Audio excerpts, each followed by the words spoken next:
Erev Tov Rabotai, we're continuing with our Mishna Yomi, Masechet Challah. We're up to Perek Ben Mishnah Gimel. Today's Mishnayot should be Le'elu Nishmat, Neria Ben Svedlana, Aranbai Ben Eliyahu Ben Burchai Israelov, Menuchatam Began Eden, Amen. We know before separating Challah, we are required to recite a blessing of Asher Kedishanu Ben Mitzvotav B'tzivanu La'afrish Challah Terumah. Now, one whose erva's private parts is uncovered, he may not recite a blessing. So the Mishnah discusses now whether an unclothed person may separate challah. The Mishnah says, "Hayisha yoshevet v'kotza halata haruma." A woman may sit on the ground and separate her challah while unclothed, mipnei she yichola lechasot atzmah, because she is able to cover herself, meaning she can sit in a way that her erva is covered. And the Mefarshim explained the Mishnah is referring to a case where the woman presses her erva into the ground so that it's completely covered. Therefore, she can recite the blessing and separate challah. And the Mefarshim explain, a person who is unclothed may not separate challah, since he will not be able to make the required bracha. Now, the Mishnah teaches that an unclothed woman may separate challah as long as she sits in the manner that we described, that she's pressing her erva into the ground so that it's completely covered, because now her erva is not exposed. Aval lo ha'ish, but this is not the case with the man. The Mefarshim explain, a man may not separate challah while unclothed, even if he is sitting on the ground. The reason being, because a man's private area is exposed even when he sits in this way, because Mefarshim explain, a man's private parts protrude from his body, and therefore this prohibits him from reciting the blessing on the mitzvah of separating challah, and he may not separate challah in such a case. Now the Mefarshim explain, when kneading dough that will have a challah obligation, one must take care that it should not become tameh. The reason for this is that if the dough becomes tameh, challah taken from it will also be tameh, and it is forbidden to cause challah to become tameh, because challah that is tameh may not be eaten, and it must be burned. The Mishnah now discusses a case where the person kneading the dough is tameh and has no way to purify himself. Mi she'enu yachol la'asot isato b'tahora. Someone who cannot make his dough in a state of tara because he is tameh and there's no mikveh available in which he can immerse. And the Mefarshim explain, if the tameh person touches the dough, it becomes tameh. Therefore, he is obligated to immerse in a mikveh before kneading the dough, so that the dough in its challah should remain tahor. But in our case, where there is no mikveh available, the dough that he needs will become tameh. So the Mishnah says, Ya'asena kabin, he should make the dough into kav portions. Each portion would therefore be smaller than the minimum amount subject to the challah obligation, because we know a dough containing only a kav of flour is not subject to the laws of challah, since it contains less than the minimum 1 1/4 kav of flour that we learned in chapter 1 Mishnah 4 is the minimum obligation that would be subject to the challah obligation.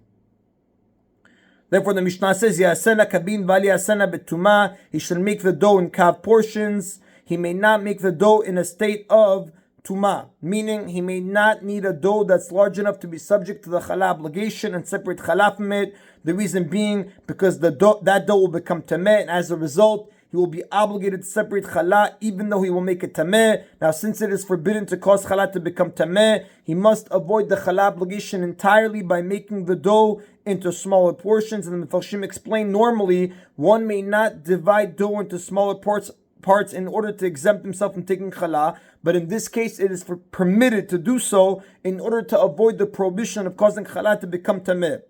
The Mishnah continues, Rabbi Akiva Omer, but Rabbi Akiva, he disagrees and he says, Ya'asena b'tumah v'le ya'asena kabim. He should make it in a state of tumah, meaning he should make it as a large dough and separate challah that would be tameh, but he may not make it in kav portions to exempt the dough from the challah's obligation. Shekshem shu koreh letahora, kachu koreh letame'ah. For just as one designates challah for a tahor dough, so too one designates challah for a tameh dough. Lazo koreh challah b'shem, v'lazo koreh challah b'shem. Meaning, regarding the tahor dough, he assigns the name challah to the portion separated, and regarding the tameh dough, he assigns the name challah to the portion separated. Meaning, the method of for separating challah is the same whether the challah is tahor or tameh. In either case, the owner separates a piece of dough and declares, Harezu challah, this portion is challah. Therefore, we see, just as challah separated from tahor dough has sanctity, so too challah separated from tameh dough has sanctity. And the Mefarshim explain, the Torah refers to challah as a portion for Hashem in Sefer Bamidbar, chapter 5, pasuk 19, which shows that challah is sanctity. Since challah that is tameh is also separated by calling it challah, it to a sanctity. Aval kabim elem chelek b'Shem. But Rabbi Akiva says kav portions, on the other hand, do not have a portion that is assigned the name Challah, meaning no Challah is separated from them, and it is important to have a portion of one's dough sanctified for Hashem than to. It is more important to have a portion of one's dough sanctified for Hashem than to prevent Challah from becoming Tameh. Therefore, according to Rabbi Akiva, you should make one large dough, even though the Challah will be Tameh, because by doing so, there will be a portion that is sanctified, and the Rav tells us, Ven halakha ki Rabbi Akiva, the halakha does not follow Rabbi Akiva, rather yasena kabin, val yasena betumah. He should make the dough in kav portions smaller than the minimum amount. He should not make the large dough in a state of tumah. That is the Rabotai of Mishnah Gimel. Mishnah Dal now discusses the halakha in a case where two doughs, each one smaller than the minimum amount subject to Challah, are touching each other. How say isato kabim? If someone makes his dough in kav portions, meaning he makes two separate doughs and each one measures only a kav, which is less than the 1 1/4 kav minimum that is subject to the Challah obligation. V'nag'u ze bazeh, and the two doughs touched each other, and together they have the minimum amount that is subject to the Challah obligation, which is, we said, 1 1/4 kavs. Now, since each dough is only a kav, each one by itself is exempt, but the two doughs combined equal 2 kavs, which is more than the 1 1/4 kav minimum. The Mishnah says, Piturim min ha-Challah, the halakha is they are exempt from the obligation of Challah, ad she'ishochu, until they bite each other, meaning they are exempt from the obligation of Challah unless they are pressed so firmly together that if one would separate the two doughs, a piece of one dough would be pulled along with the other dough.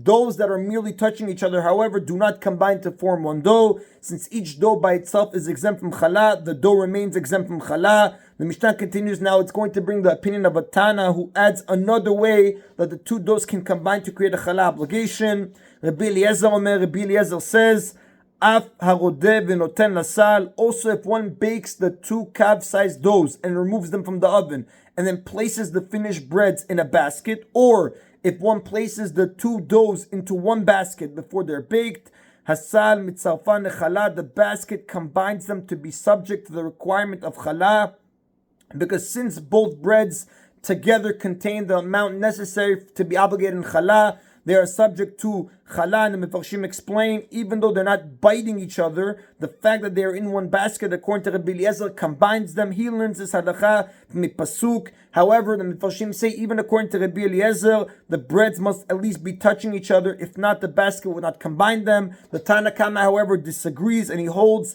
that only those that bite each other can combine. However, being in the same basket does not combine them, even if they are touching each other. Now, the Mefarshim explain, although challah should normally be separated before the dough is baked, it can be separated. It can also be separated once the dough is made into bread.